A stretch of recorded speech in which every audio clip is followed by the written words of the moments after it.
Okay, hello everybody. The new episode of the Deep Dive. It's been a while. I did one with Hunter last, but that was when I was in LA, but I'm now back. But this time, I've got TazMo with me. Taz, I want to start off like initially. I do a little bit of this and that, but I want your reactions to this, to these messages. Oh no. Skies take the win 3-0 in the final of the 360 Icon Sniper tourney. Played first part, but the rest finished the tourney up. GG Skies. Hashtag Skies Gaming. Holy crap. Was that one of my tweets? Yeah, it is. Oh, nice. Yeah. December Wow, 18th, that's 2011. wow. At least it wasn't I wonder what my first tweet ever was. I'm sure I could look it up. I probably is like hello or something. Or it's probably honestly it was something esportsy. Yeah, that's What is kind of Skies where Gaming? Skies Gaming is a God. It's a competitive sniping clan, right? Where you would go into private match lobbies and 4v4 have 4v4 matches snipers only on Call of Duty. So like at the time I think it was Modern Warfare 2, which was like, the actual Modern Warfare 2. And it was yeah, that was one of the first, well, even before then, geez. But that was like one of the first big teams that was also doing content at the time. It's like montage and stuff like that, which I was a part of, sort of thing. I did a little bit of that on the side, but I was not as good as them. But they were like the top got dogs, like they were the 2022 Dallas Fuel, you know what I'm saying? So no, but yeah, that's a throwback. Holy crap. Yeah, no, good times, simpler times. And this one's quite funny because as far as eSniping goes, what a name. We will Thank you. be having a lot of changes coming up, which I'll make clear in a vid at the start of the new year. That was the very end of 20. Yep. Now, yeah, that's it. Honestly, I guess that's where I really started my big passion for like the esports scene and like the competitive side of things. Like I was always watching esports and stuff as I grew up, and like Envy was like one of the first teams that caught my eye, and like Black Ops 1 and Modern Warfare 2 and stuff like that. But eSniping was its own thing, and this goes a throwback to Puckett. Oh, Because this is back when I knew Puckett was all about this. He loved it. And Golden Boy too, actually, now that I think about it. So this was a before its time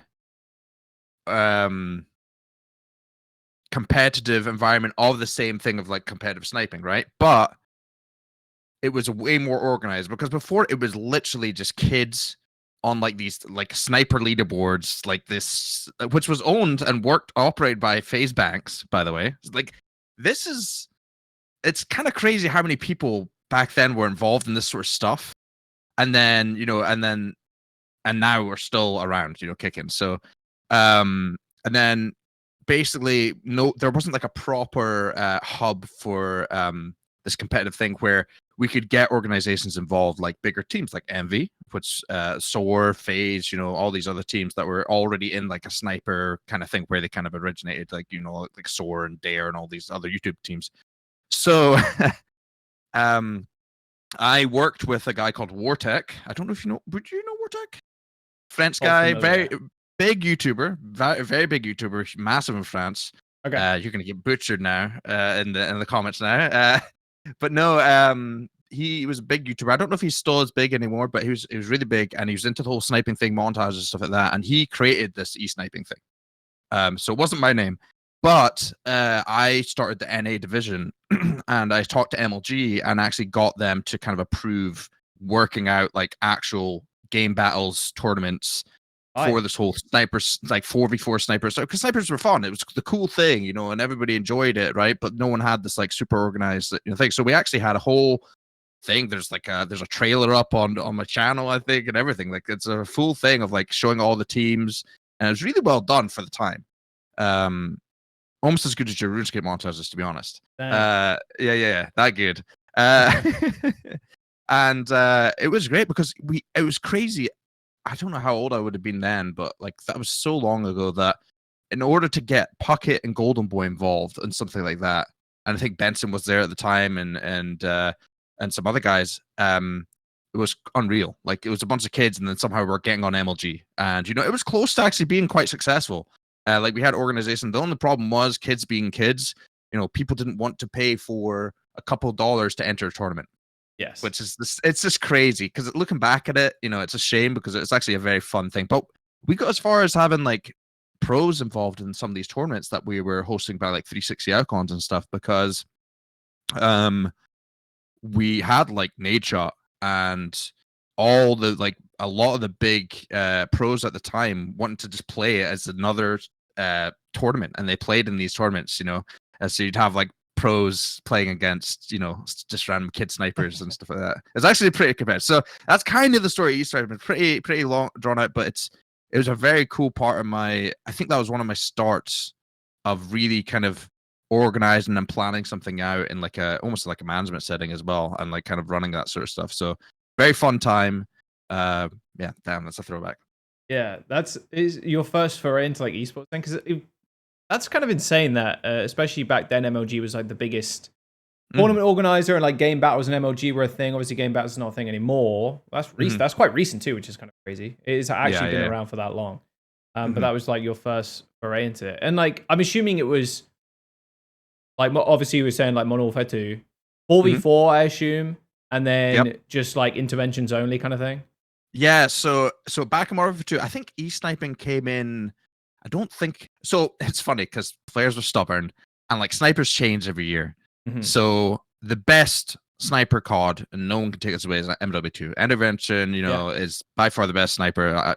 Fight me on that, anybody. And so we would go through different CODs, like, and Black Ops 1 was an example of a game that just didn't want to play sniping wise, right? So people would try it out in the competitive sniping world, and like, let's just play back player matches in Modern Warfare 2. So they kept going back. But in eSniping, I was really pushing the thing, like, we need to play the current game. So it was like Modern Warfare 3, Black Ops 2, which honestly weren't bad for sniping and stuff like that. So it was actually Black Ops 2 where it really started going. And I think that's honestly where it's one of the best esports games as well. That's where it really started picking up on esports. And I think that's why MLG was so interested in it.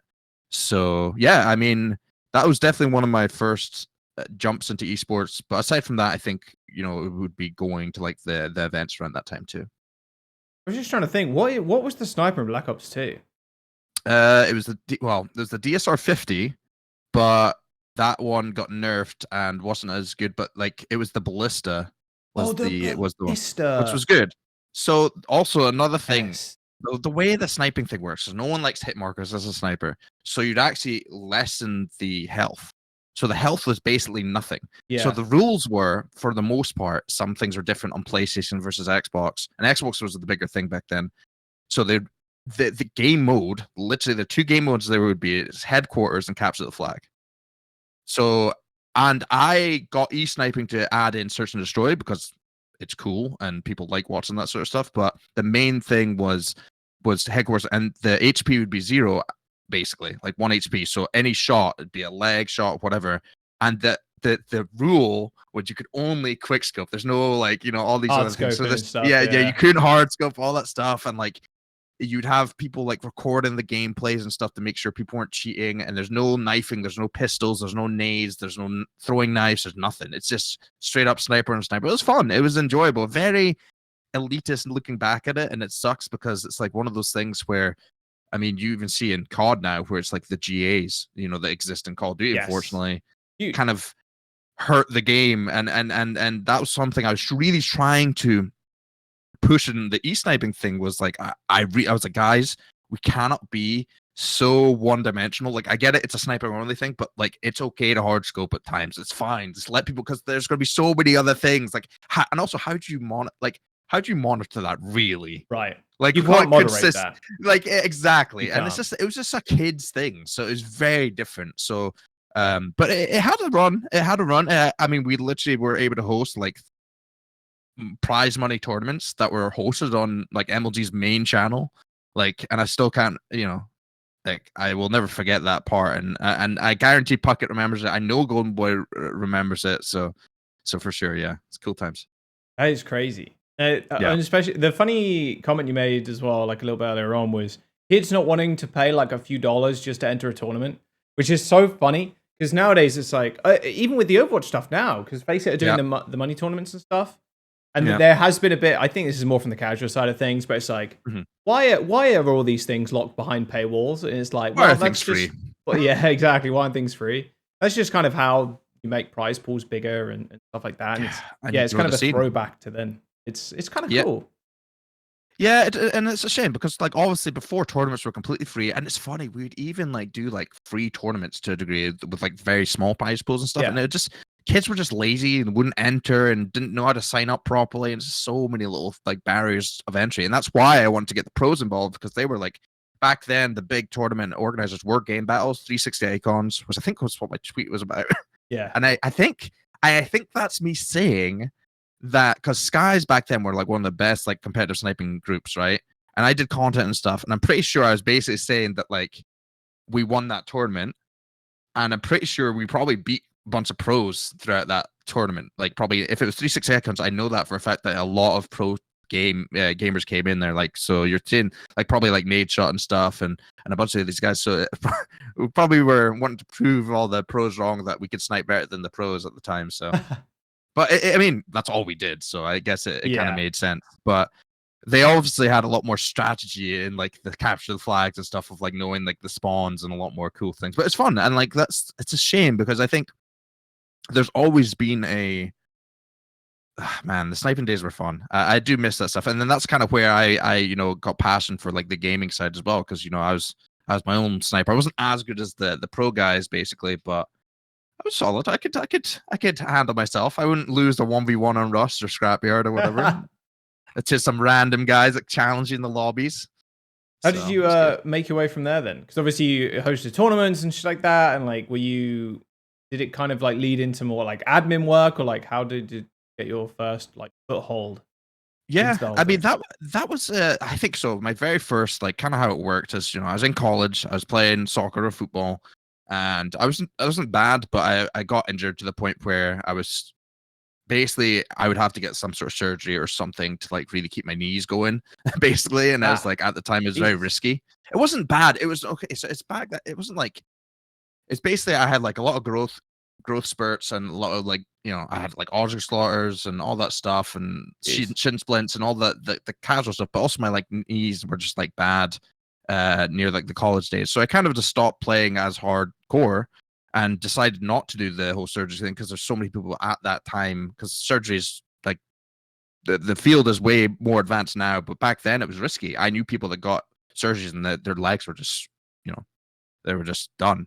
So I decided not to play anymore, and then I started playing more games other than like FIFA and stuff. So I started playing more Call of Duty and stuff. And it was bad. Like I was really addicted. I was good at the game. So I started playing more and more and more. And then that's when I started, the way I joined Envy, I guess, is interesting. So I fell in love with Envy. That was like the first pro team I saw. I also knew Optic pretty well, of course, because they were also big into the sniping thing. They had their own sniping team. They had like a bunch of, I don't know if people remember like Optic Predator and like the Predators montage and all that stuff. And some of the other people like ZZR Grizz or Zerg Grizz. Oh, Zerg Grizz. I remember that name. Okay. Yes, of course. So yeah, everybody knows that guy. So that's the interesting part is I was doing content for Skies Gaming, right? And all that stuff, right? I was doing like monetizing my own stuff, my YouTube stuff. And on the side of it, I was also helping with, the eSniping stuff. And, I really enjoyed the whole Envy side of things, but obviously I'm not a pro and they didn't really have much content going on. But one day, Castro worked with Zerg Grizz to do, and I actually found this video, it's to do a Gamma Labs tryout process. Now, Gamma Labs is G Fuel. I don't know if you knew that. Right, yeah. So before it was G Fuel, before it was like Super Gamer, it was more like a supplement that was energy. It was like different back then. It wasn't as big. They were just getting into the gaming side of things. I think before they were trying to do it more of like a gym supplement, but obviously, yeah, exactly. But then they moved into more of a like they were like, okay, we can find this niche. That you say that name, which is crazy because I am now like getting the flashbacks of like the intros, and then it's saying like Gamma Labs and stuff. And, yeah. If you didn't tell me gaming, that, Gamma Labs, exactly, yeah. If you didn't tell me that, I'm like, wait, where did that company even go? But that makes sense. It's now G Fuel. Like that makes a whole lot of sense. Like all the custom controller, Imagine Customs controllers. They had all these different. Yeah, I still remember. Yeah. I still have a scuff. I have a Dallas Empire scuff right here. Oh, there you So there's go. a little Woo! throwback right still in there. I've got way too many scuffs, but that's a good one because that obviously doesn't exist anymore. Yeah. And For sure. the it's fun to talk about all this COD stuff. They're like, man, this guy didn't just do Overwatch, I guess. But Yeah, right. no, Call of Duty was definitely my first love for sure. But going back into it, the tryout process. So they basically did a tryout process for content creators and a game battles team. So they're basically they have a pro team and they want like a game battles team as like almost like a B team. So they'd have tryouts for that and sniper content creators, right? Because back then that was like the wave. That was the thing that everybody wanted to be a part of. And it was hosted by Grizz, who was like the legend, right? The guy. Yeah. So they did it, and the idea was to enter into the tryout process. You'd have to buy one tub of Gamma Labs or something, right? Which is like $20 or something like that at the time. And so I entered in along with hundreds of other people, probably. I would say I don't know how many. It could be close to that. It was a lot of people, and there was only 2 spots, and I made it. So I Oh. made it into the sniping team, and it's so funny how thinking back how dweeby it is, but it's like so crazy. It's like I made it into the sniping team, like Jesus. But like, and how'd you make it into a team? It's like you literally went into lobbies with Grizz and some of his buddies, and you just had to like get lots of kills and cool kill feeds and crap like Right. that. Yeah. And be a cool person and stuff like that, I guess, as well. But yeah, Zerg took a liking to me. He's like, hey, you're joining. And back then, basically they had merged Envy Sniping and Zergriz's team into Envy. So that way I was now a part of Envy and like the content creation side. So that's kind of where Envy whole started. And like after a while, I just started getting a bit bored of content creation. And I started going to my MLG events and stuff like that. Like MLG Dallas was my first one in I think 2012, 2013. And I just fell in love with it. Like I fell in love with like I was already doing the eSniping stuff on the side. I was already like learning, and I managed to get like Astro. He also enjoyed like the sniping side of things and thought it was cool. So we fielded a team in eSniping, and it was basically the Skies roster. I brought them over and kind of snuck them in and stuff. So, and like we brought in editors and montage makers and all these people into Skies, and it's crazy. Like a lot of those guys are now in phase. Right. Like an example is Dirty from FaZe. Like he's a streamer / content creator for FaZe, and like that guy's he was on Skies before and now on Envy. So like that's kind of where my in on esports was through content, and like doing stuff on the side, and then I started going to all these esports events. So I was just kind of paying myself out. Like I wasn't working for Envy per se. I was just like a content creator. So I was like paying myself to go to all these events, MLG Dallas, MLG Anaheim's, MLG Columbus, all these different ones.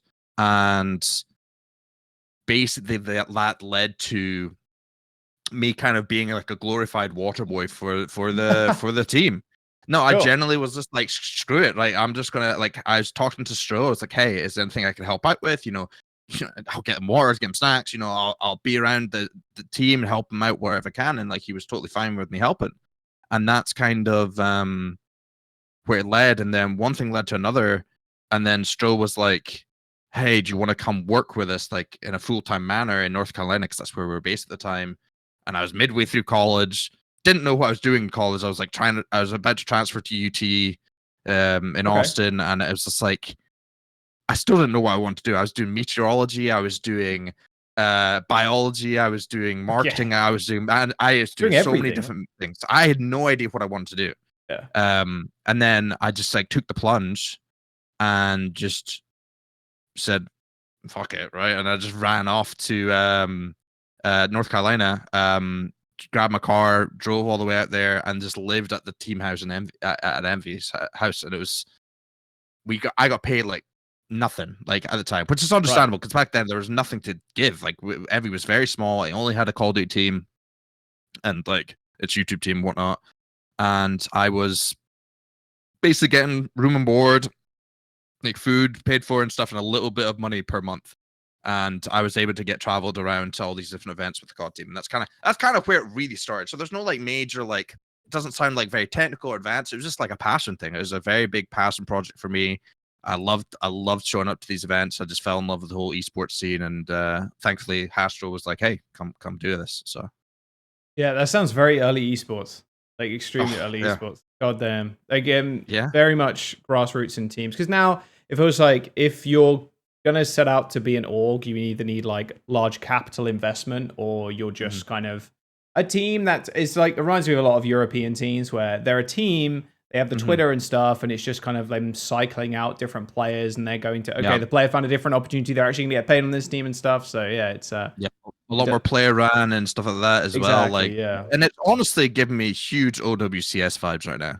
Like, Okay. honestly, not to that extent, but if you really look at it, Overwatch is basically back to grassroots in a sense, which I don't think is a Yeah, bad thing. it But is. it's obviously going to have some growing pains and stuff. But I really don't think it's a bad thing because, coming to think about how how many teams that there's they're small staffed, small budgeted, all these things, which obviously leads to the fact that there's probably not a role for me right now because what am I going to manage? This is a general manager for like a lot of these teams. Like it's literally just 5 players and maybe a coach, and like a Sure. social media person. So it's not the same where it's like, oh yeah, we're getting these guys apart, but it's all these other things. And so I totally get it, but I think it's good for Overwatch to kind of grassroot it and move forward there. So interesting how that's going to turn out. We'll see. Yeah, that's a really good point. Yeah, because the whole management scene normally, yeah, you have to have like a team house and stuff like that, and then that's where the management kind of steps in and helps with all the like coordination, travel, and everything else. But yeah, Yeah. being more grassroots is not Yeah. I mean, not a place yeah. sometimes for a lot of managers, at least. I mean, there's a few here and there. I Yeah, mean, of course. I don't know if you've heard of Coin Tree, but that guy's running like No, I have 20 not different actually. teams. Okay, yeah. Really? It's What really the heck? funny. Like their Wikipedia is insane. It's Oh man, massive. Like it's a bit of a that bit of a resume is crazy. yeah, it's a bit of a meme on Plat Chat at the moment.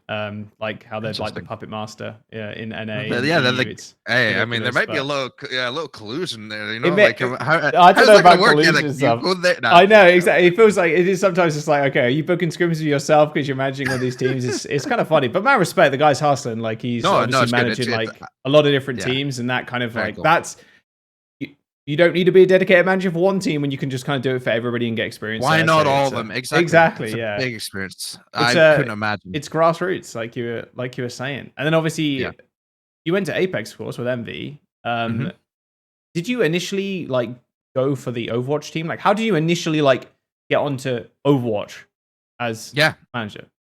Yeah, so throughout my Call of Duty career, I was like limited to success. Like I would just to kind of top the COD story off, I guess. I was, like I said, I was just helping out here and there, being basically a team manager, and then basically I was like fully on like the team manager role when I moved to North Carolina and lived out there with Envy.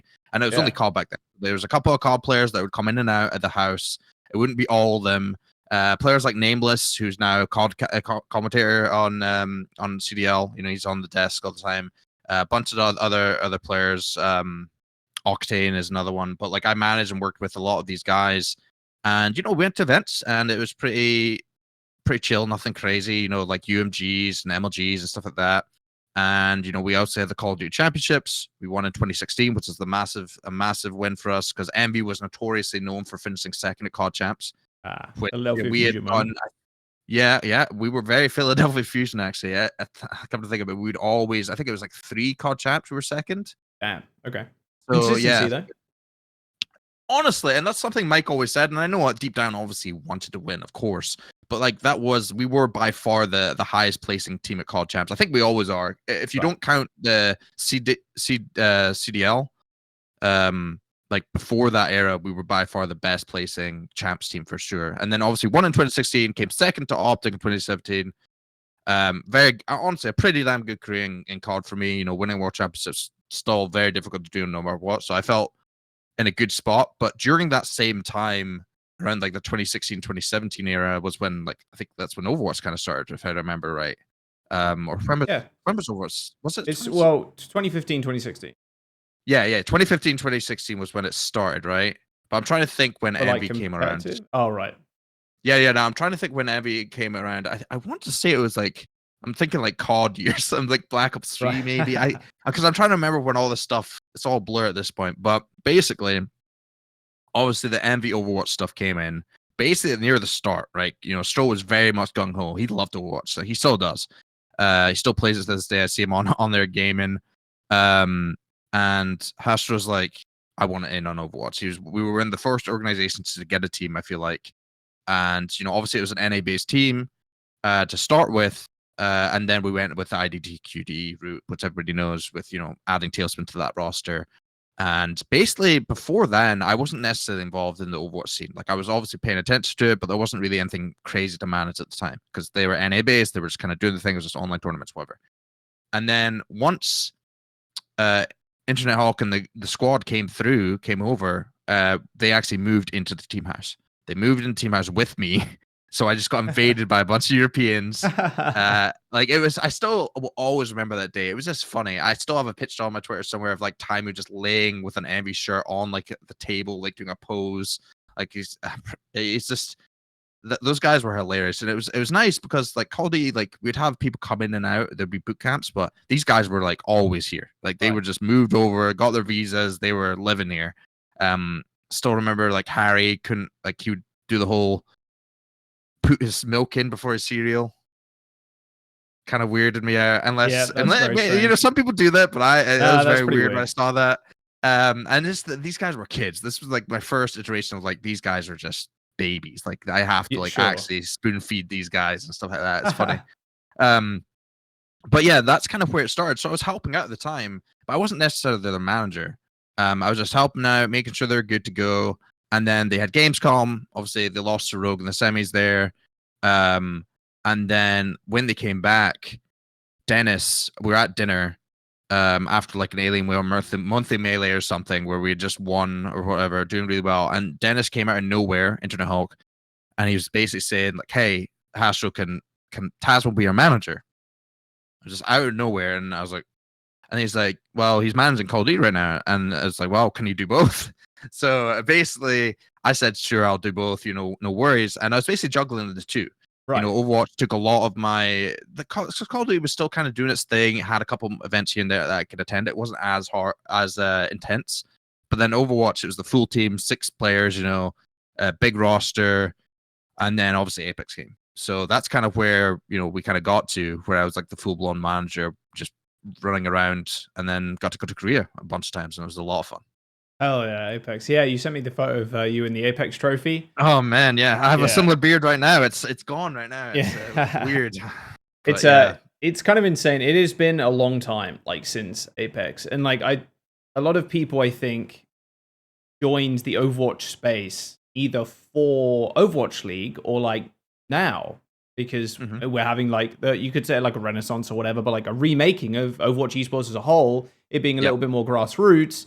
And now we are out of a second era of Overwatch. We had the Apex era, we had the Overwatch League era, and now with OWCS era. So yeah, it's basically, and especially in esports terms, Apex is ancient history at this point. Yeah, like actual ancient history. Is there any like fond moments you look back to when you think like the Apex era of Overwatch?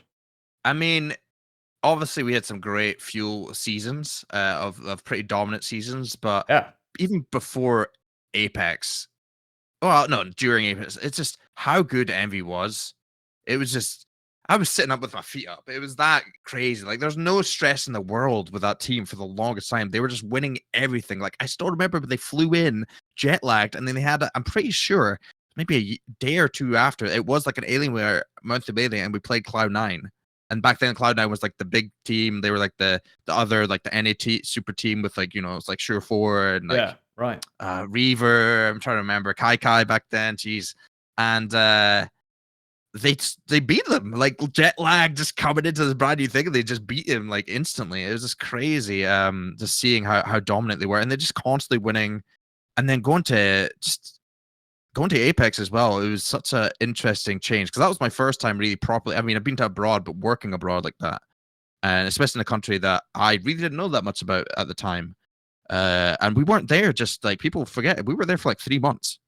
Yeah, that was a long time. That's a long ass time. Yeah, that's a lot of money too. It was a really fun time.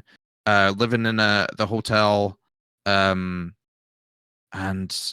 it was.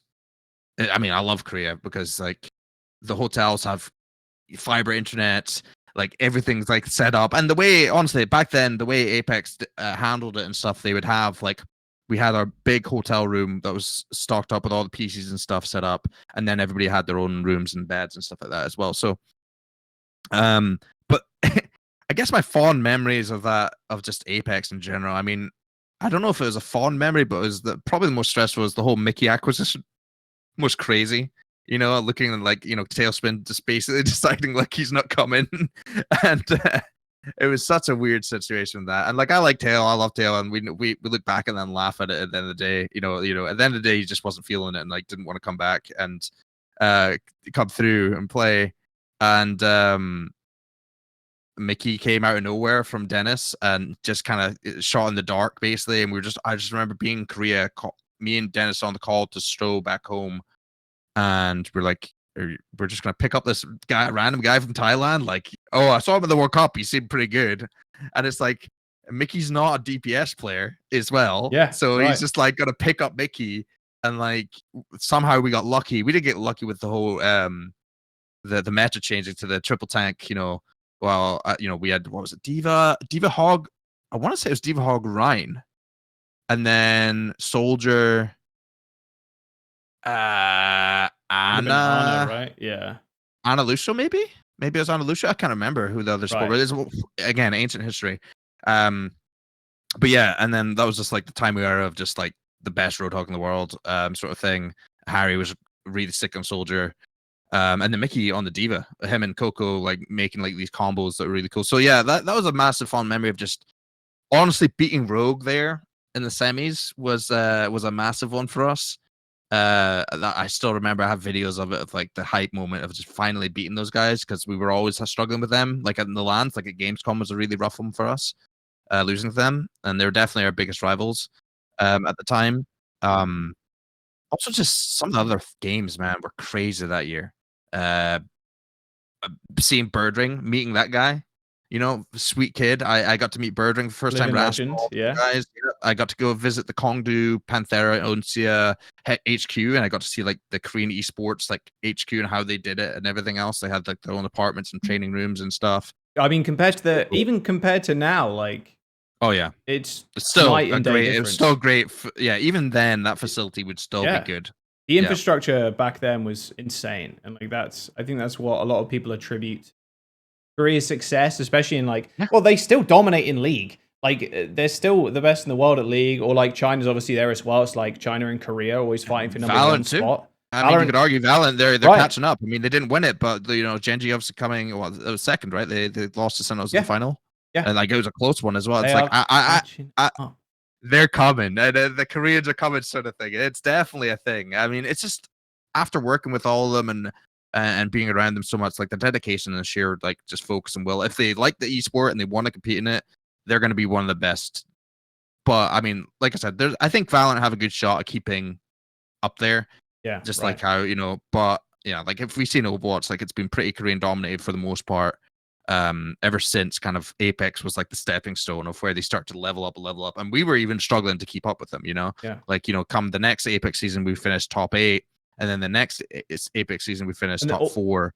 I mean, so it's all the Western teams started progressively getting not worse, but like you said, they're not able to kind of keep up, and then the Korean teams were just dominating, like actually dominating. It was just they were just more stagnating, I think, the NA teams. Like it was just like, I still remember another fun memory is like winning Apex was fantastic, and taking that trophy home was the coolest thing. I felt like a celebrity. I'm serious, because Koreans, they knew what that trophy was, like at the airport. So I was at the because I know, I'm telling you, any manager, anybody, if you ever get a trophy, do not ship it home. Even if they offer to take it home, it will break. I promise you. The amount of trophies that have broken because of that.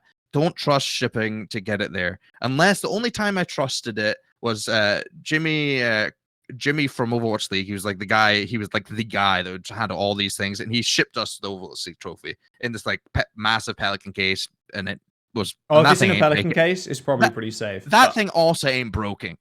That thing was just a massive thing of steel or whatever it was. So, but yeah, so I still remember carrying around that trophy. But one of the coolest trophies I've ever had to see, honestly, it actually had not many people know this, but it had a light in the bottom that would like light up, so you could actually see. So if you actually go back and look at Apex, the trophy, you'll see it's glowing.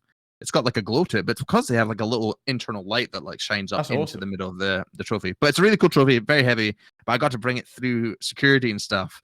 And I put it through there and everything, and everybody's looking, and people are taking photos. It's Oh, like, who's hell this yeah. guy just walking in? I was like, this is cool.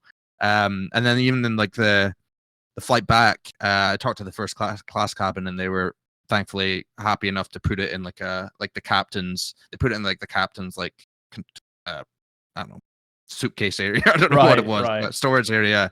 Very cool. But yeah, so like it's crazy. And then after winning that, we went straight to MLG Vegas and won that. And we won that with like TazMo coming in with like he had a visa issue and he was like flying in. He flew in like the night before at like 4 a.m. and we had a game at like 10 maybe that day against Complexity. And that was fun. Also, that was the Hard Blue running around with Mayor, if I remember right, on Kings Row. And I think they beat us on that one map. And then after that, we're just rolling through and like we beat FaZe in the finals 4-0 without them getting a point.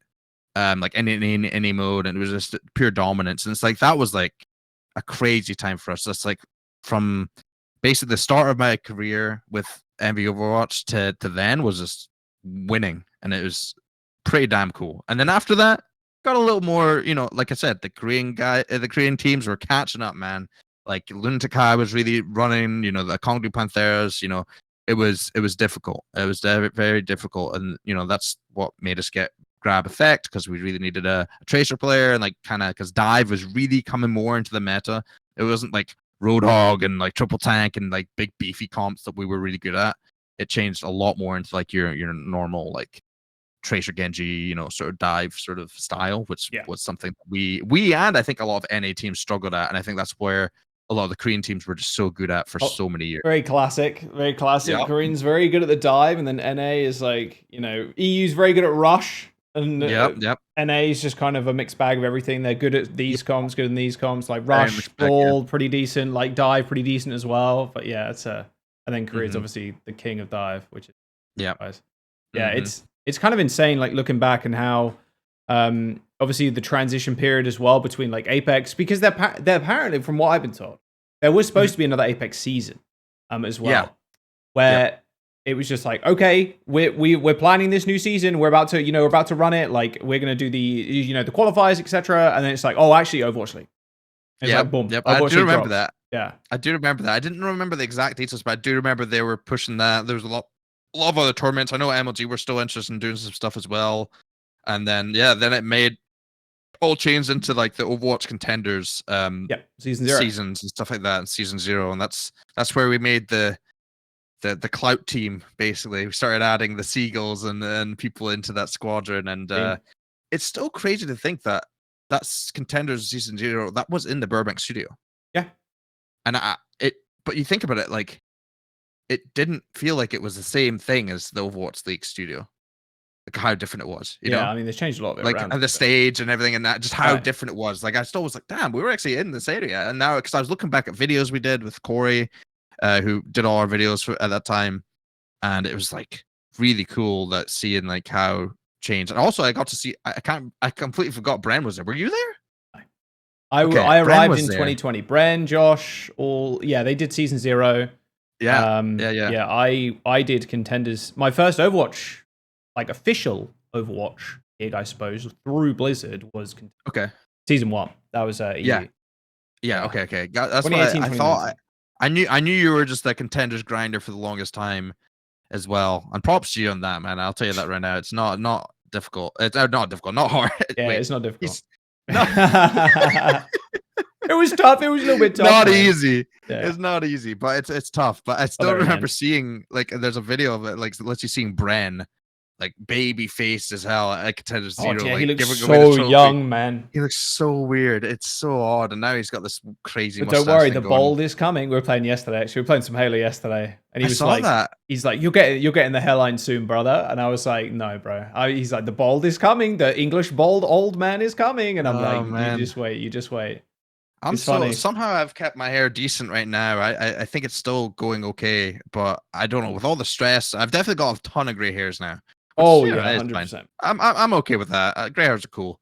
But yeah, I saw you guys play Halo the other day. Yeah, it was I might fun. have to join you guys at some point. Absolutely, bro. Halo's so fun. It's crazy, actually. I forgot how fun Halo was. Me and Brian were just like, just chatting shit, playing some ranked. It's super good. We're like high plat, low diamond right now. Okay, yeah, that's not bad. Yeah, I think when I was playing it a lot, I was like a lot.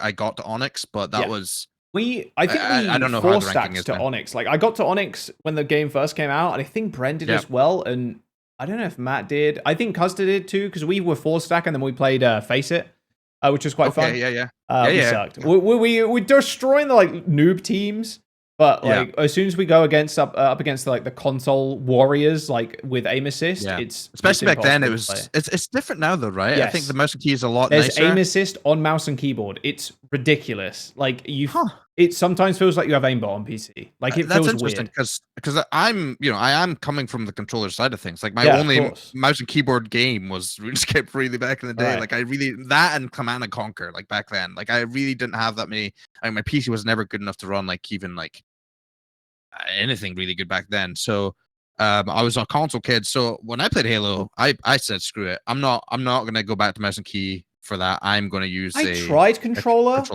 but I'm like it takes a bit.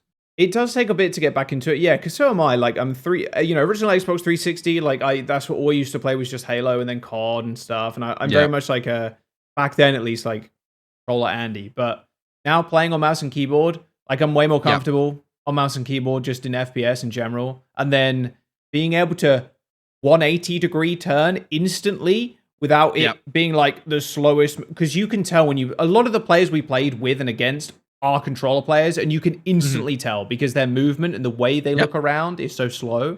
Obviously, when you go up against them in a gun duel, it's hard. Yeah, especially close range. Close range was horrifying to play against. It's not as bad now because you have aim assist on PC, but it's still very scary. And that's the thing. Like, I mean, I'm not that elitist to the point where I'm like, oh, I play mouse and keyboard now. I play Valorant. I play Overwatch. I'm not using controller anymore. I'm like, guys, I don't want to make my. I'm getting older now. Controller's still very good. Controller's pretty good. Like when I mess around in Call of Duty, I'm using controller. I'm not. It's even worse there. At least at Halo, I think it's a little bit more accessible with the added aim assist kind of feel. I know sniping's really good in Halo for PC though. I heard it's actually better. I was dominating yesterday with sniper. Like with the added aim assist now, it is you can definitely feel the difference because especially movement in Halo when you didn't have aim assist on PC, it was a lot more difficult and it did feel really satisfying. But yesterday, I was like, dude, I was hitting so many good shots like cross map and stuff. And cross map, good luck, console players. Good fucking luck against a person with PC and aim assist. Yep. You will I mean, even the pros are saying lose. that. Yeah, even the pros are saying that. Like they're literally like, wow, like I don't want to like chance. If they have a sniper and I have a sniper, but they're on controller, they lose because I can hit the shot so much quicker and I can move like way better than them, especially at long range. Like, good luck, buddy. It's very fun. Very fun. Kind of random, but it's similar. Like as the topic's going, did you see there was a mouse and keyboard player that placed top 16? I did see that. Was it what team was it? Cloud9 or something? God, I don't know the team, but I did hear that someone finished that high, which is crazy, which is ridiculous. But it's cool. I think it's fun to watch. Yeah, I think the aim is good enough, so it could happen. I just think at the very top level, it's probably just you have to play. And it's like people are saying, I remember the mouse and keyboard controller debate in Call of Duty is a big thing there. Yeah, people like because Strider's playing the game a bunch, and like Model for the remastered version back when like Dallas Emperor was a thing, first like CDL year. And there's a lot of mouse and keyboard players playing Call of Duty back then. It was like a lot of people like Shroud and all these big aimers that are like sick. People are like, I wonder how they do against the pros. Maybe it's time for mouse and keyboard guys to come in. And it's like, not only that is the aim assist thing, but it's like people are forgetting like if the game was to ever switch to mouse and keyboard, like would mouse and keyboard players like CS pros and stuff be that much better than like your controller players switching to mouse and keyboard? Probably not, because of just how the game plays for at least a couple of years, because of just how like players are learning. And like honestly, there's some good, like like a Formal, right? Formal, Halo Pro. Like I've seen him play mouse and keyboard, and like he can play like Dashi. Have you heard of Dashi? Yeah, Dashi.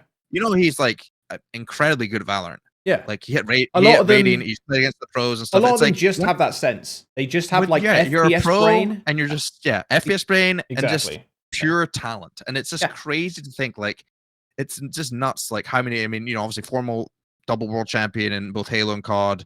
Yeah, And like I think, you know, I would say someone like a Dashi, if he wanted to, could compete in Valorant. You know, I think he's talented enough. Would he be like top? Maybe not, but he's sick. I mean, I've seen him go up against the likes of tens and stuff in the games and perform really damn well. So it's crazy to see. It's just like it's almost like if these I hated it.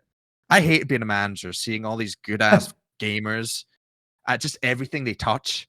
It doesn't have to. It could be anything, and it's just like they're playing like the most random, like roguelike game, and and they're they're just really sick. good at it. Yeah, it's And I'm just just game like, appeal, damn, I game wish I brain, you know? had that. I mean, Yeah. I'm decent at games, but it's just being that good must be great. So Yeah, I think it's you could say the same thing probably for traditional sports too. People yeah, are they're just sports pilled. It's just like you they're have that athletic freaks. brain. Yeah, exactly. Yep. You're just like very athletic in that sense. Yeah, there's a difference between like athleticism and stuff, but you I know think that athleticism counts in gaming too, though. I think there's a different style. It's that it's yeah, a for different. It's like sure. mechanics. It's like mechanics, I Right. guess. And like LeBron could probably at one point be really good at soccer, football, right? Like if he really wanted to. Oh yeah, Probably not like NFL, although, you know, he could run pretty damn fast. Like maybe he's one of the yeah. people that run. I'm not Receivers NFL do. build at all. So like I don't Receivers, know what I'm yeah. talking about, but like, you know, he probably wouldn't No, be the ones that running into each other. But you know, if he was at soccer, probably pretty decent at that if he got good at it. Because, you know, man, you just I've have that thing in your brain that is just it makes you very good at these sets of skills. And the I mean, FPS brain is I'm telling you, if the it's US insane. ever decided to actually want to win the World Cup, they could. Because if they just said, all right, NFL, all right, basketball, all right, all these other sports, take a year off, give us all your athletes, sort of Right. thing. Give And us your we'll make it best work. ones and play football. Because there's such a big, I mean, you're England, so you guys at least have a decent population, a good team. Yeah. Being from Scotland, we have 4 million people to pick from, 4 or 5 million people. So it's not great. There's not many. But it's like,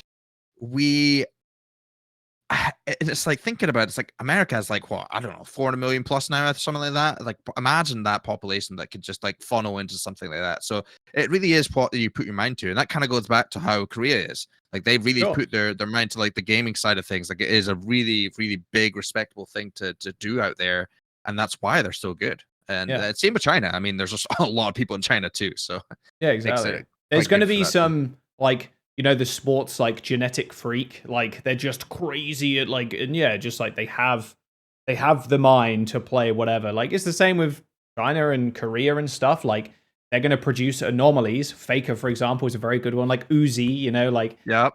two of the best players in the world, right? And that Faker's still going. Like it's Yeah, ridiculous. have you ever seen those Faker memes where Faker's playing League at like the fastest level possible? You're seeing all the DPI, and then he like tabs out, and then he's playing like Call of Duty, or like, and then he No, I've goes, not seen and then that, it's so funny, and he tabs out. He'd be like playing RuneScape, PKing, and it's like constantly doing it so fast, like it's not real. And then he's Yeah, playing yeah. Osu, He could do and it's that. just like insane. He probably could, He probably right? could do That's that. fun. He It's plays funny. I actually jumping got as well. So yeah. playing all that shit. He is. I got to see, and he plays like that bridge game too. Oh, Polybridge? Yeah, Polybridge is the goat, actually. I love that game. Yeah. He it was cool. I didn't meet him, but I was actually last time I was in Korea, I got to see Roston, and he got to he showed Cool. me around the T1 facility.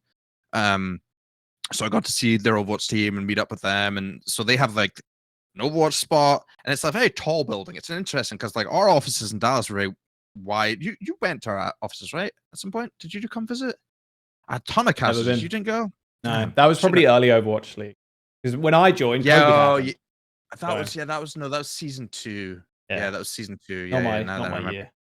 Yeah. But well, anyways, we had a big round office, like one floor, but they were like theirs is like more of a skyscraper looking thing. So I mean, I think that's that just shows like urban sprawl America versus Korea, which is small ass country, so they have to build vertically, and Seoul is just so packed. And they just have a T1 building. It's crazy. They have a store at the bottom. Awesome. So cool. I would love to go there. Next time I go, I'm gonna hit up Roston because we didn't get to go when we went for Seth's wedding. But I'd like to go. I'll have to hit it. Yeah, I'm sure I'll show you. It's a really cool building, and then it's not right next to it. It's pretty damn close to Gen G's. I didn't get to go to Gen G's, but apparently that's really nice too. But it's so you'd have the Overwatch one, and then you'd have a streamer room one where people go in, and then you'd have obviously League of Legends. I think that had like 2 rooms, 2 floors or something. And then a bunch of other stuff, but also like content rooms and stuff. But they had a gym, and I went down, and guess who was there? Faker, just chilling there, doing yoga, working out, stretching. And this is the year before they won Worlds this year. So this is last year, right? Oh yeah, So okay. it's when they won Worlds, and I'm like, damn, that guy like has been doing this for so long. He's probably just got out of scrims or just about to start scrims, and he's just stretching doing yoga by himself. Like, you know, like that just shows you, like, yeah, he is the real deal, and that's just like the Right. crazy dedication some of these guys have that just are going to keep pushing themselves. So Yeah, it's really funny because I looked up Faker the other day on like Wikipedia because I was like, how Mhm. old is Faker? Like, I'm Yeah, like, I he's actually got to don't be know. near 30, but he's 27. He's Yeah, I didn't. 27. Yeah, because he started super young as well. Yeah, he did, right? And he's only ever played on T1, or like technically he only played on T1, like SK Telecom T1 2, SK Telecom T1K, SK Telecom T1, and Yeah, then that's all T1. T1. It's all the same one, but like he's Yeah, on the multiple different teams throughout yeah. T1's lifespan. Mhm. But yeah, in like esports age, especially in like Overwatch, 27 is long gone. That's like past your prime. Like it's Yeah, crazy. Like, and he's it's crazy. still a world champion, and it's just like that's insane. I'm curious if Overwatch is going to go that way too, where some of the pros that have been in it for a long time, people like your Master's not Massa, old. that's what I'm saying. But Yeah, how old is Massa? Is he's it not is old. 27? I don't know how old he is, but that guy is, I want to he's know this. still playing. I'm gonna look it up right now. Yes, Massa. I think he's decently old. He's He's one of the 28. oldest. Yeah, Okay, yeah, 28. So he's definitely one of the oldest that like and he just came second in the World Cup, still playing. Exactly. And I'm curious if right? Overwatch is going to trend that way where like more veteran players, older players are going to kind of stick around because I don't know if you felt this as well, especially with Overwatch League. It felt like, okay, we need the next like 17, 18-year-old that's just an absolute beast. Like the sugar free. And right now it is Tree who is like, this guy Mhm. is going to be the best. And obviously we have the proper Yep. and all these kind of young players. Chio, for example, is another really good Yeah, one. Sparkle back when it Sparkle, started. yeah, Yeah, Sparkle was exactly. a Yep. perfect example, right? Yep. And I'm curious if Overwatch is going to transition to a point where, like, we'll take Proper, for example.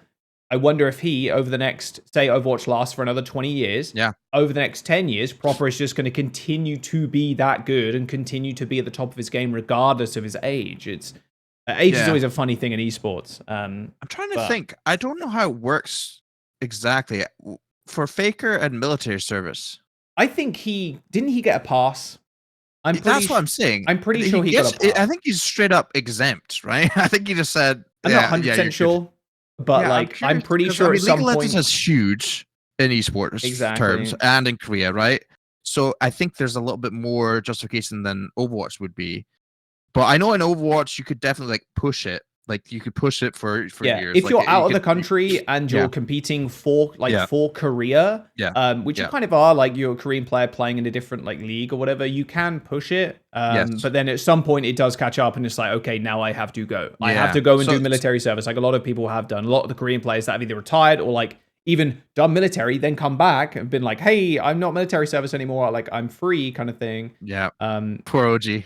yeah, OG, Seeing yeah, all the tweets. yes, Dude, man. everybody memeing OG on his tweets of I like looking know crazy. he's I'm LFT like, so hard right I'm now. like, the guy is really trying. The thing is, I don't know if he's actually got the capacity to come back and be a player. I mean, maybe in OWCS with like how it's all working there, but like, and he has like crazy good English and stuff. But Yeah, he does. I think him being in some way, he just wants to be in esports. He I know, definitely yeah. reminds me of me, and I have a lot of connection with OG throughout the years. Like I've just known him forever, and that's kind of where the TazMo thing kind of came out of him and Mickey for sure.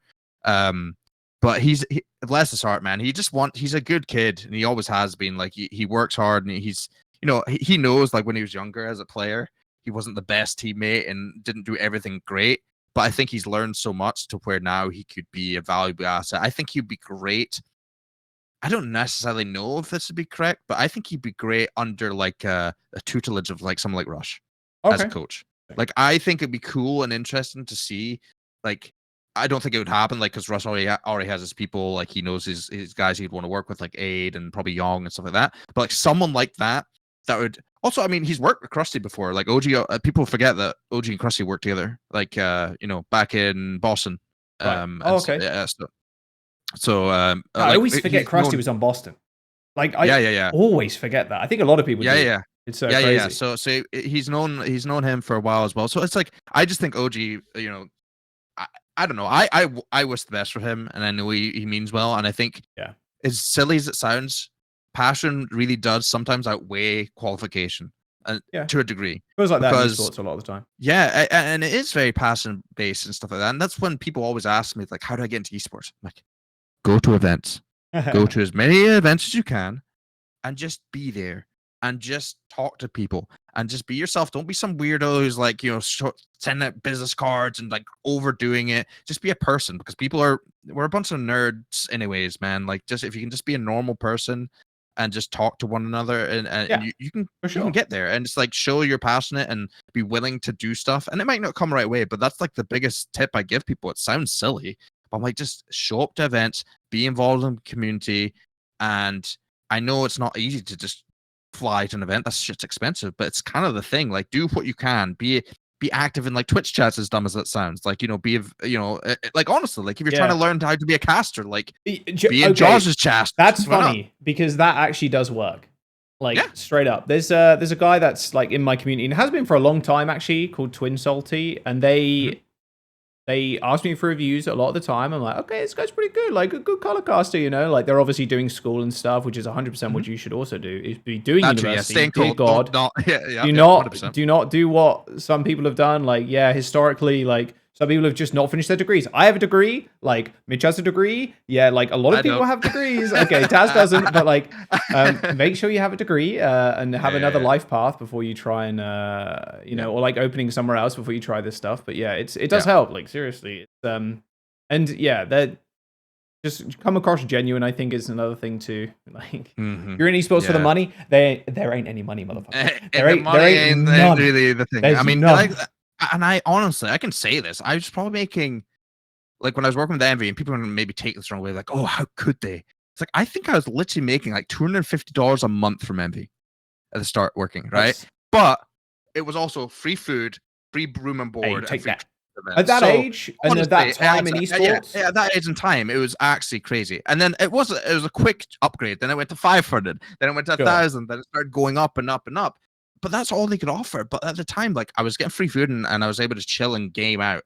But it's like those like small things. I was grinding out, and like I took a massive risk looking back at it. Like, I was like the whole, you should stay in school and keep working, like, because it is difficult to not have, because if it doesn't work out for you, like if it didn't work out for me, obviously I would just have to go back to college. Like, I was 2.5 years in.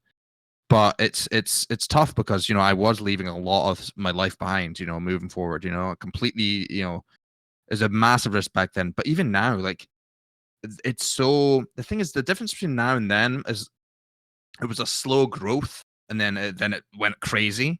And then now it's very volatile, let's just say. Like, the space is very volatile. And and to talk about the esports winter stuff, I think it's going to become summer again. It's it's going to get there, and people are a bit doom and gloom, and it's going to be rough probably for at least the end of this year. I think at least for this whole year, especially for Overwatch and stuff. But I think there's going to be some bright spots, and I think as long as people capitalize on those like good things and learn from what's going on, there's esports isn't gonna go away. Like, there's no way. There's too many people that love gaming, and there's too many fans out there, and like it's just gonna have, there's ups and downs, and games are gonna come and go, and kind of how it goes, Yeah, I think it's funny because depending on who you speak to, but a lot of people in esports are very negative about the position that they're in, or like the position esports is into. That's just how it is. I mean, you can obviously only see it from your point of view and maybe your colleagues' point of view as well. But yeah, I mean, I've got a lot of hope for Overwatch Esports, and I think the way it's run right now is good. It can be better, and it will get better. And I think everybody's kind of learning, and especially with the team that is running the esports scene right now, there's a lot on their shoulders. There aren't many people like actually doing the whole thing, and it is just about a slow kind of growth. Although it's like kind of slow, but then it has to be kind of quick because of what Overwatch League was. We've gone from Overwatch League, like all this production value and stuff like that, and then we've gone down as the money is like obviously not as much as the Overwatch League was. So like it weirdly has to be quick to like ascend there, but it doesn't. In reality, it doesn't. But like everybody kind of expects it to be where Overwatch League was, and like it's not really how those kind of things work. Fans, they are trying their hardest, and like I think the people behind the scenes don't get enough credit, and I always try and shout them out as much as possible because they should be. Like they work so much. Yeah. They work so much on this whole product and like this game and the esport and stuff. And I think there's good things coming down the line. It's I think the main events this year are going to be really good, or like the LAN, sorry, not the main events. Yeah, I will be going to Dallas, which will be exciting for me. I mean, I'm actually right now. I'm living in Houston right now. I'm spending time with folks down here because that's where my family actually moved to originally when we came over here. But yeah, Dallas is just like a 5-hour trip drive up there, so definitely excited to see that. And it's going to feel really weird. I'm not gonna lie. Not working like an event. Yeah, I mean, it's gonna be really weird. I'm gonna like, hey, is anything gonna do? You know, I'm gonna be back. But it's yeah, I don't know, and it's interesting because like, I do think esports and aggressors. I do think OWCS is doing a lot of things right, and yeah, they're gonna learn, and everything's not gonna be perfect, but. I like the stuff that Calling All Heroes did with how their formats were kind of cool, and I know a lot of people are coming from that side as well, and I thought that program was good. And I think they're taking some of that aspects to OWCS, and I think it's doing well. And like Overwatch League as well, as from a format standpoint, there are some good formats. There's also some bad ones, but it's like I felt like Overwatch League always just tried to change it every year, and I mean, confused me. That is my one gripe with the Overwatch League. God damn, please just keep the format the same from year to year, please. Yeah, I mean, some of it definitely needed to be changed. Yeah, 2022, no bias there, but was really good. There was a couple things like, the point thing was still a little scary. Yeah. Like the fact, I mean, we didn't mind it because we were like literally qualified for playoffs like a month before, or something. So we were just chilling, which isn't great. But at the same time, it's like, and I didn't say this publicly, but if you're shit, you're shit, man. Like if honestly, so true. And like, and if maybe it's just kind of like if you're not like. It just seemed funny to me. There was a lot of teams that were complaining about the format, and of course, it was the teams that weren't doing well at the time. And I'm like, and then even if the format changes, you're probably not going to bring it back, at the end of the day. But at the same time, maybe it's a bit harsh, and I do think there was changes. Looking back, there could have been some little adjustments because some of the point system we got were nuts. For winning, for being in the kickoff clash, being top 2 there, and then. Having all this stuff, it was like we were such an advantage moving forward. But again, it's like that form was still a lot better than like season 1, which is 40 games, and we're playing like 3 or 4 games a week. No one wants to play that. 40 games is absurd. It's just regular season 2, and that's just regular season games. It's not in playoffs. It was just very boring. I've said this on a few like podcasts and things before, but the way I would kind of format Overwatch League or OWCS now, which obviously you can't do it now because funding is just really not there. But if Overwatch League was a perfect way of doing it, and this is not like super looking into budget and stuff because I know things were incredibly expensive. LA was too expensive. You have to go somewhere else. You can't be in LA for one, right? So you find a place that you can hub and have players all based out of. Maybe that's Dallas. Maybe that's Atlanta. Maybe it's somewhere that's like not as crazy expensive that you can have all the players there and have a studio, kind of like the LCS is, right? And do that kind of thing where fans and players are able to come in and watch their games weekly or whatever it needs to be. Because the one good thing about Overwatch League in season 1, season 2 is the content was really good. Like some of it was better out of touch, but there were so many cool moments that you were able to capture because fans and players were there. Yeah. Like seeing the flower moment, right? The flower moment on stage, and then you're seeing like Jaehong. Flowers sit BLB, and then you have like Jaehong like crying backstage, because they lost and stuff with as the Seoul Dynasty. XQC doing the gorilla on the walkouts, all the silly walkouts, all the fun things there. The Prophet flick off, like all these things. But it's like there was personalities, and you could get interviews right after, and it wasn't just stuff like this is good, but like in person, and you could really get the flavor, and that was something that I think Overwatch League kind of lost its soul in a sense, unfortunately, of like the storytelling of like the players and stuff, because like the rivalries, the growth of the teams and stuff, and that was a painful thing for me because I think we as the few always tried to tell the story a lot with like the On Watch series. We'd always try and do a lot of cool documentary series, and a lot of teams did that too, which is good. But like Overwatch League, obviously COVID didn't help. Like I'm not gonna like at the end of the day, COVID made this really hard.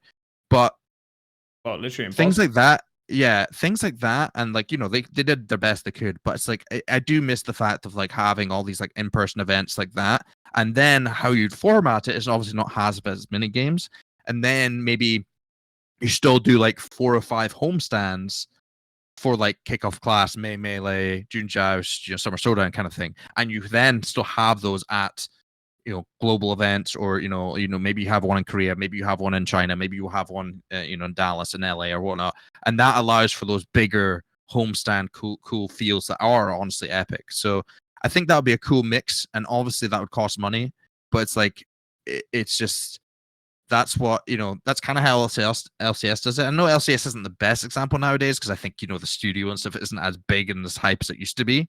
But it's still like look at the Valorant stuff right now, VCT and stuff like those tournaments and stuff are and they're doing a studio setup right for their matches nowadays, right, as well, which I think it just allows for so much more content to be made and stories to be told and fans to really connect with the teams and the players even more. Because let's be honest, in Overwatch, unfortunately, there's just not a lot of streamers as well. Like there's really not like a lot of big streamers that stream the game compared to a lot of these other esports and stuff.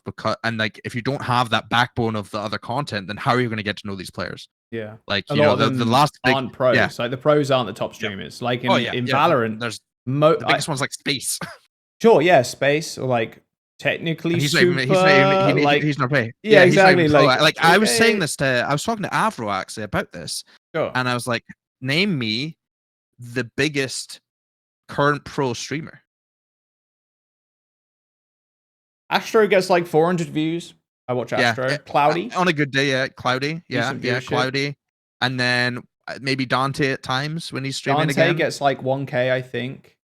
Yeah, I don't know about now, but yeah, Dante's not bad, but maybe. But the thing is, he's not consistent doing it anyways, and it's not to hate on these guys. In college, he's in university, yeah. Yeah, and that's the thing. It's like also Overwatch has such crazy rigorous practice schedules. It's difficult for these guys to stream.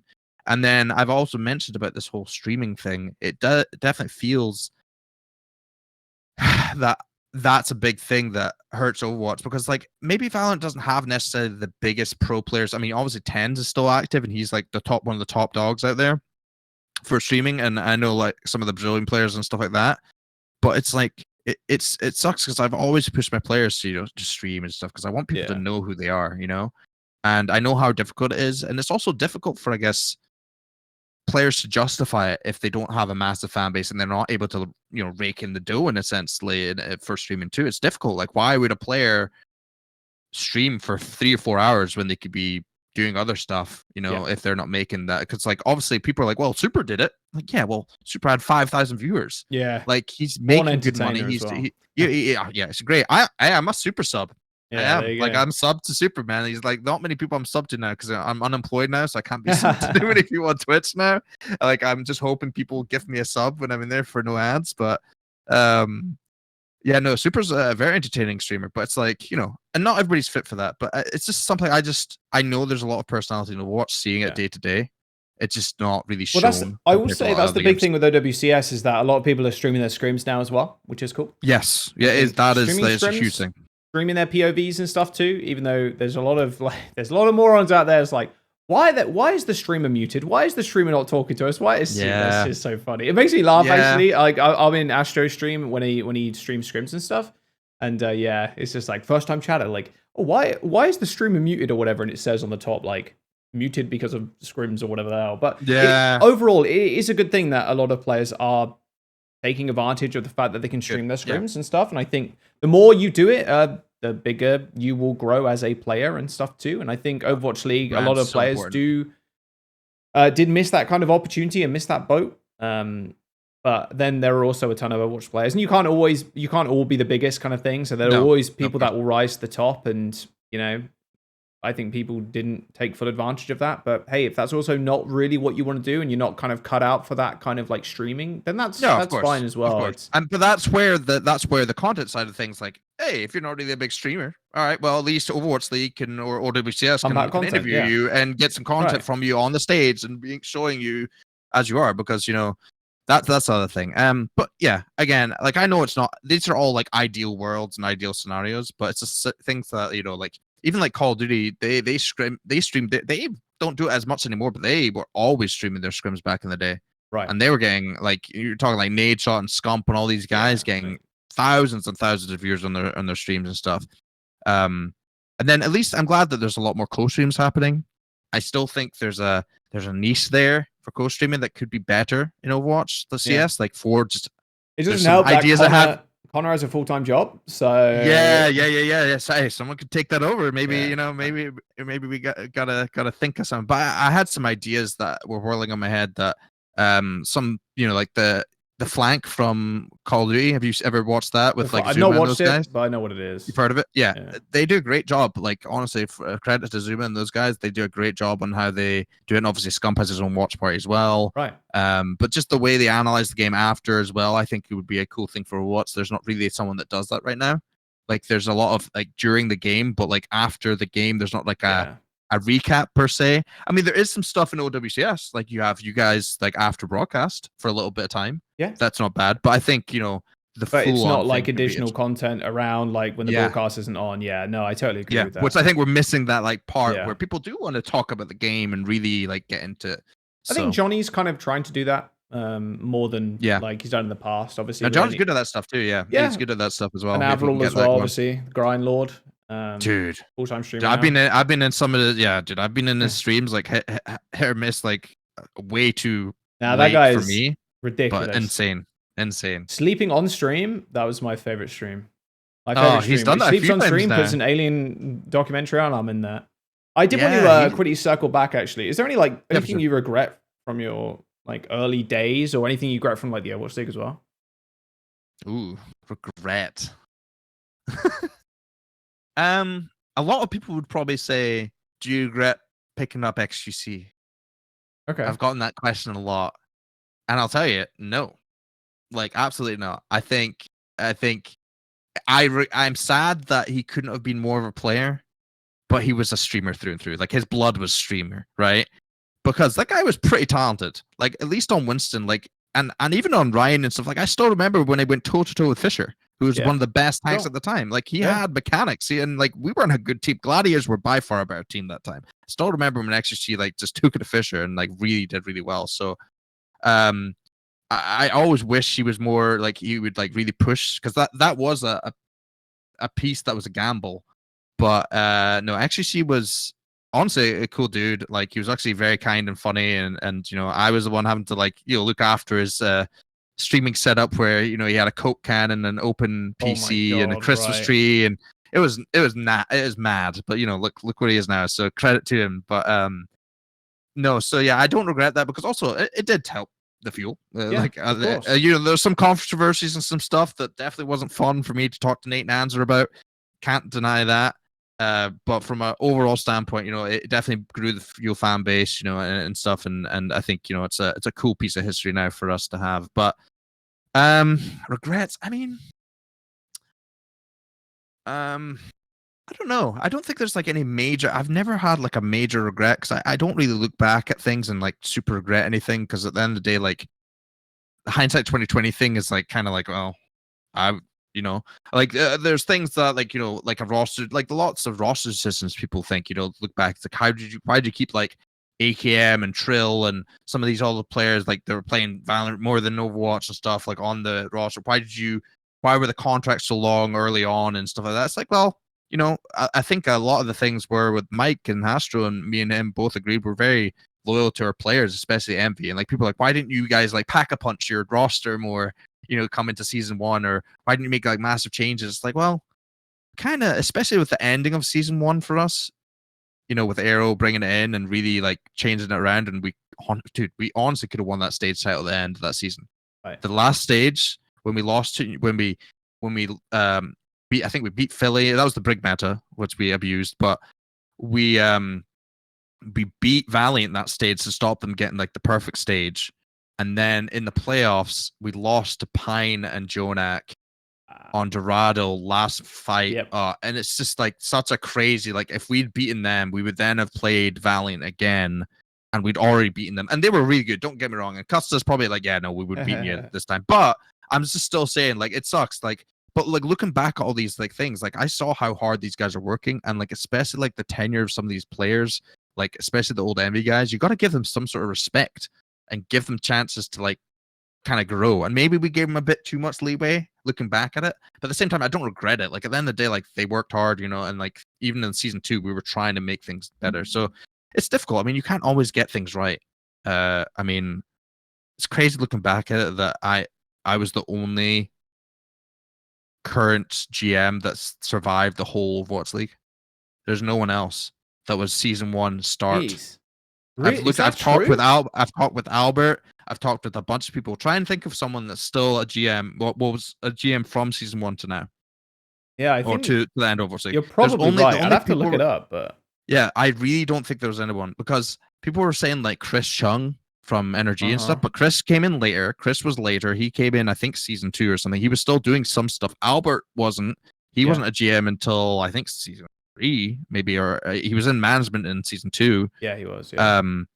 But like, yeah. So it's not. I'm not trying to toot my own horn, but it's just like I did make a lot of mistakes. Like there was, you know, the whole Fire Kai, and then there was a Fire TazMo Reddit, you know, for a little bit, dude. Honestly, and it sucked. Like we were not doing great. So, but yeah, as far as regrets, I don't know, man. I think there were some times I was still learning. The thing is, in CoD it was different. CoD was very much, a lot of it was player ran. And then, so I kind of let them take the wheel in that a lot more. It wasn't as crazy. Nowadays, I think there's a lot more that GMs do in the CDL. But I think early phases, I could have gotten a bit more involved with our coaching and our players. Like, I think I just trusted us. Like, especially, you don't fix what's not broken, you know? Or don't break what's not fixed. Wait. No, don't fix what's not broken. Yeah, that's I said that right. You said that right the first time. Yeah, you're good. Oh yeah, okay, yeah, good. I need to stop with these like random phrases because I had a fucking. I remember I said something. Oh, it's so silly. Anyways, but yeah, no, my point is just like, getting a bit more involved, because I think I generally had a lot of understanding of how the game, not to like step on people's toes, because that's the thing.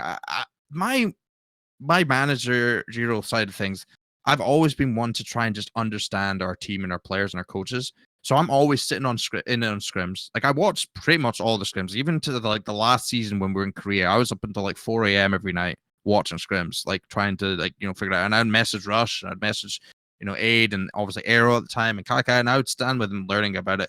But it's like, I think from relationship thing, like I could have been a bit more active early on in like season 1 and 2, but I think I was still learning to the point where I wasn't sure where to overstep as a GM. And not to say like there's like major faults from a certain player or whatever, because I don't want to get into that stuff, but it's just generally like I think I'm actually a pretty good mediator and understander of these things, especially later on in the seasons, like even like season 3 and stuff. I was talking more to the players, understanding their grievances and what we could try and do, and talking and making things. And that seems like, oh, you should always be doing that, but it's different. Like you got to be careful and you got to be tactful. You can't just be. I mean, sometimes it works. You can run a really tight ship and be almost like a dictatorship sort of idea. Right. But no, it does take a special kind of person to do that. A mediator between lots of different personalities, and especially in esports, how young kids are and how volatile people can be. And like these guys haven't worked a job in their lives before. They're coming fresh out of high school, like no idea what, like they don't know how a dishwasher is. Like I'm telling you, man, like the amount of times I'd go into their apartments to check up on them, and I'd see a laundry dryer, and I'd open up the lint thing, and it's like clumped. Oh no! I'm like, guy, you realize you could have exploded in flames. Like this is not okay. And I've never exposed them on Twitter. I should have. Well, that's a regret. I needed to expose my players more for messing stuff up in their apartments. Holy, the amount of things I'd clean up for them and stuff. And that was the thing I prided myself on. I was like, that's where I guess the TazMo thing is. Like, I was nothing was like beneath me as a GM.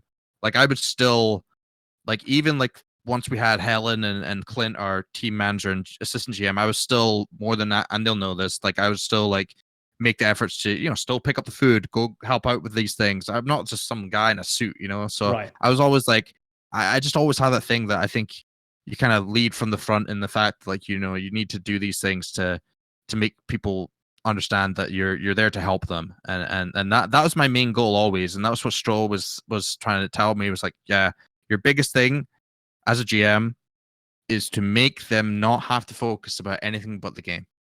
Literally, the game is there.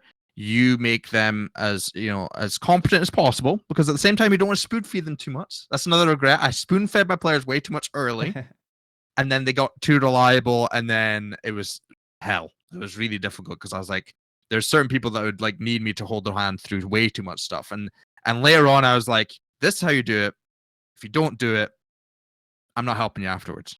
Like you're kind of on your own. I was a bit more strict, so I guess that's a couple of little small regrets, but yeah, nothing like major. I would say. Yeah, I mean, especially in like not knowing. You obviously had some managerial experience before, but it is a brand new kind of field. And like, okay, now I have to manage all these players. Like again, managing kind of personalities and stuff, and it takes it takes a bit of time to kind of understand where you fit into that equation. I would imagine. Obviously, I don't have any management like experience in that kind of regard, but I can imagine that's a big challenge. Like especially with new players that have never met each other before, and like you have to form All these different cultures. exactly All different these different cultures. Like we had insane amount of people. We had like, I think we had like 10 different nationalities in like certain ones of these seasons. Which it was is nuts. crazy.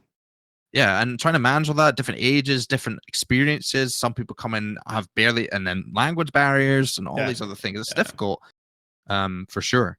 But yeah, being a bit more stern and firm on things that I think should have happened potentially could have been something I regret doing, but like I'm not doing. But again, it's like these things happen, you learn from them, and that's kind of what we're doing. And I think every year in the fuel, especially, we learned, and we're trying to constantly try and improve. And I think fans looking back at it will realize, like, okay, season 1 was pretty abysmal, but we started to make improvements. Season 2 wasn't great, but we still had some shining moments, even in like the first half of the season, and we were gradually improving. Like, I'm not gonna say we were great. Like, we definitely weren't great in the first couple of years, but in even season 3, we were trying to add more talent to our roster, trying to build around what we could and couldn't do, right? And then obviously once season 4, we were able to do like a clean sweep kind of thing and like really change it up. And obviously that led to, a championship in season 5. So it's a big deal for sure. Which also led to the best finals in Overwatch history, Overwatch League history as well. It's one of the best esports tournaments too. Like it really is. Like I've watched a lot of esports. Like, and I'm, man, what a game. That just looking at that back, I've watched it way too many times, but it still gives me chills on like how close it was and just how, I mean, that whole, it was a movie. That whole, Corey Doggett, our video producer at the time, made that video. It's like a 45-minute. This is a plug. Go watch that video from the Fuel channel. It is a really good video. It doesn't have as many views as it should, probably because Corey took too long in editing it. No offense, Corey. Because you need it to pop as soon as possible. But if it's a work of art. Get the link, I'll put it in the description below. Yeah, people can click on it. It's a hell of a video. It just tells a story from start to finish of kind of like how we got there. From the hardships, because we lost in the kick of Clash, and then we went to mid-season, got absolutely Goomba stomped. Didn't even it wasn't even close. We were like 0-2'd, and we were just having a vacation for mid-season in Hawaii. Right. And then obviously some Showdown Queen. We had all the perfect heroes. We had Sparkle and Genji, Habana Queen. It was like, and then they nerfed all of it. Like, we're like, all right, cool, what's next? And then Kirika comes out of the blue and like, oh, we got to switch and Fearless, which obviously isn't a bad thing, but you also got to think, like, we barely played Fearless the whole entire season, so it's a risk. Like, do you take away pretty much your MVP runner, minus Proper, it was like in Hambin, like he was like the other big one, and then throw in Fearless, which obviously worked out. So, yeah, I mean, that whole, thank God for push, I'll tell you that much. Because the fact that it's a funny thing, because it really did happen. Like Fearless says it in an interview, right? Because we won the way it works. So we won the first map relatively convincingly. We then lost King's Row. By the way, if we had won King's Row, which we should have, we choked it. Proper things. It's what it is. But if we had won King's Row, I think we maybe 4-0 them. Maybe okay. It's a 3-4-1, but I think the momentum is way different because King's Row was our best map. Like, honestly, was one of our best maps. And losing that, we're like, oh, all right, fuck, right. And then it went into, I think it went into Dorado, and then we lost that. I think it was Dorado. Anyways, yeah, we lost that, and then I think we then won Esperanza. Yeah, then we won Esperanza in a crazy comeback, and then it's like a really close back and forth, and we were just playing so well. And push was our bread and butter. We were so good at push that year. And then Oasis happened, and Proper just destroyed us. Oh yeah, that Proper's map, performance and then in that season was series. Yeah. And then Eddie just woke the hell up on Route 66, and Route 66 was one of our worst maps.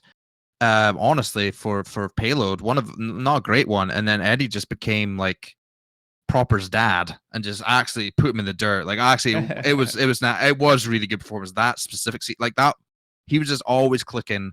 And then after that, then it was like, all right, we still need another one. Then it go, and we're like, oh, what's it gonna be? Do we have to go to circuit? Yep. Because we did not want to go to circuit with our team, right? We want to play, like that's not like a strong suit for us.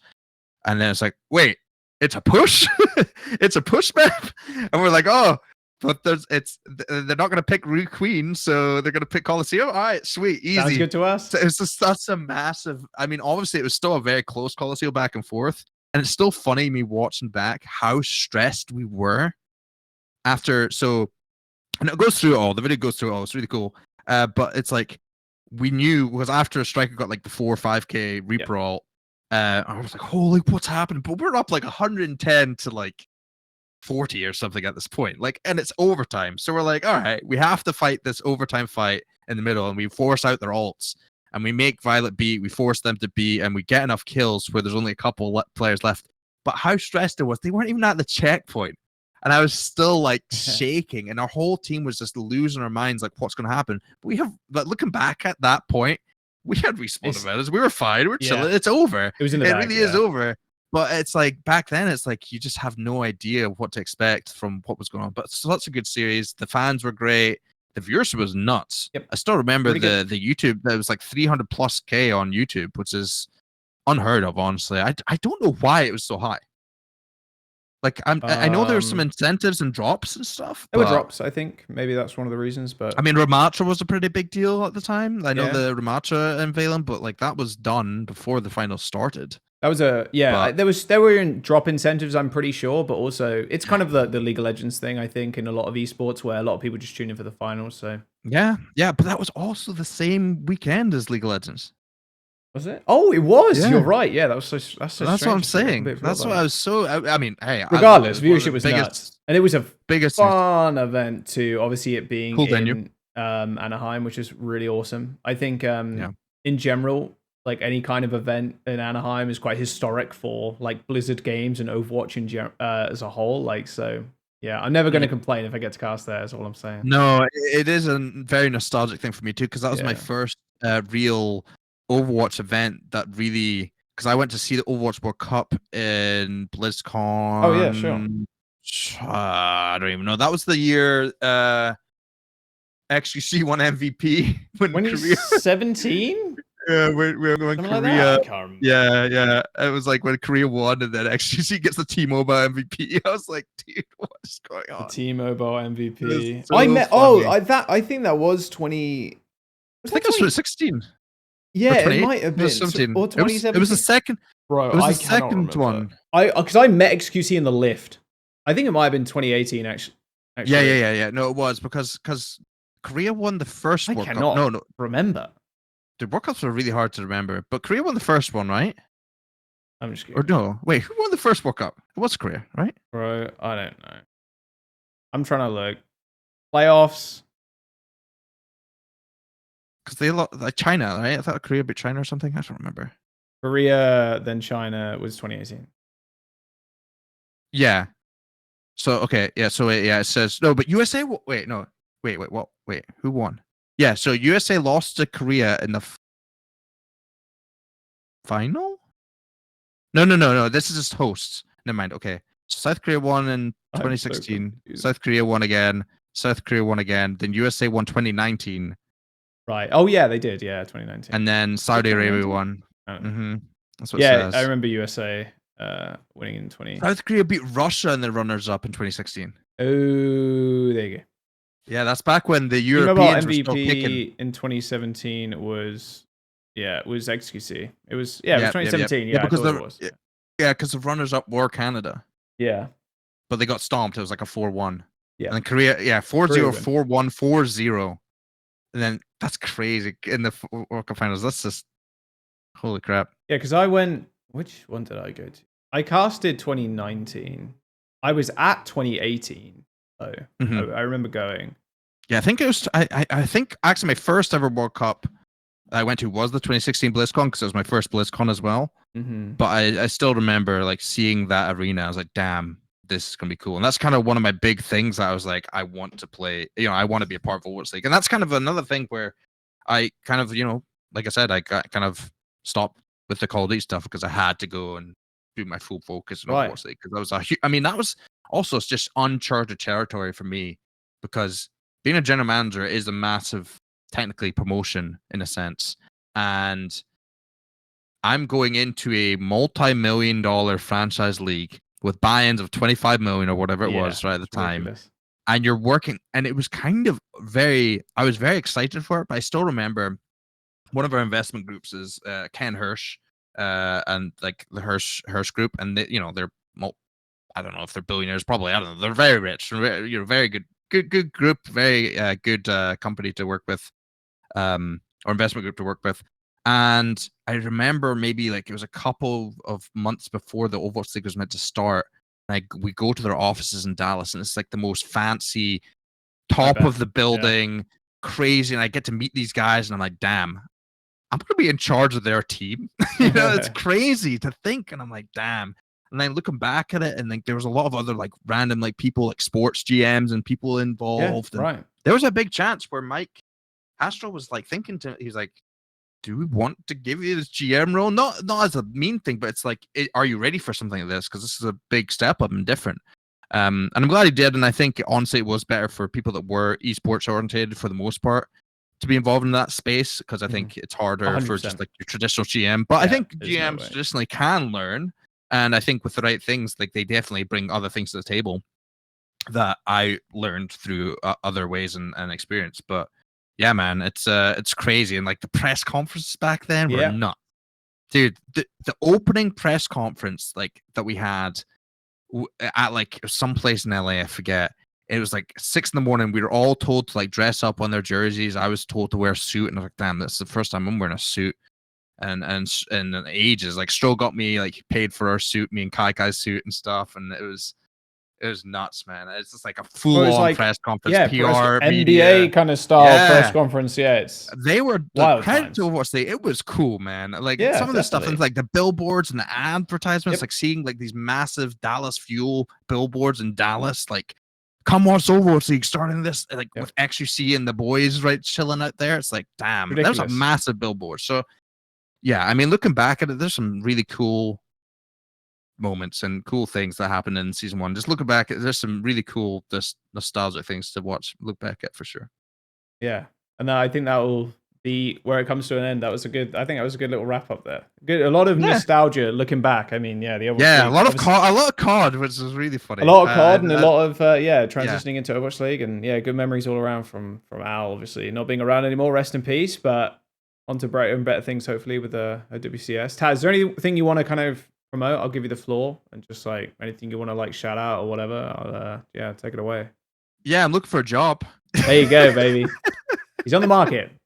I am on the market. Yeah, I'm still fun employed right now for sure. But no, not too much. I really do still have a passion for Overwatch, and I really do hope OWCS like continues to improve. And for me personally, I know people probably ask like, what's next for me? Like, I generally don't know per se. I'm staying in gaming no matter what, though. It's been my passion for 12 plus years now. And is it esports? Is it Overwatch? Who knows? Like at this point, I'm looking into that stuff. Could I be making a return to Call of Duty? Who knows? Like it could be could eSniping be back? Probably not. But no, I don't know. I think I'm excited to see what's next for me. I've seen a lot of talented individuals that were let go from companies and whatnot before now move on to cool different things in the industry. So I hope that's something that I do. But right now I've been chilling. But thanks for having me on here. It's cool always to shoot the shit. It's actually a lot of times I do these interviews. I talk a lot of season-based stuff, which is kind of been said, but I think this is a lot more fun where we're just like talking, shooting the shit basically on random things, and like going back to the Call of Duty roots. A lot of people wouldn't know that. Yeah, exactly. That's what people should be aware of that stuff. And it means a lot. People like to rag on Call of Duty, but there's some really cool stories and history back there as well for me. So happy to be on. It was a good chat. We got to play some Halo. I'm down for that. I'm down. We'll play this week. For sure. But yeah, no, thanks for having me, man. And no worries. I love all the Overwatch fans, love the community, and be positive about OWCS. That's my big thing. So man. true. Just be positive. Like, look, it's not gonna be perfect, but honestly, shout out to them. Like, we have to think that we could just not had anything this year. Yeah. People are playing. You're getting to see games. It's exciting. There's some really Dallas is going to be fun. It's going to be exciting to see who's Sweden. at the top. And then Sweden. Yeah, exactly. We're moving. Just treat it like grassroots and don't have too crazy expectations. Let it grow again. Let it grow and be supportive, and this space will flourish again for sure. Exactly. All right. Thanks everybody for watching or listening if you're on Spotify. Appreciate it. And till next time.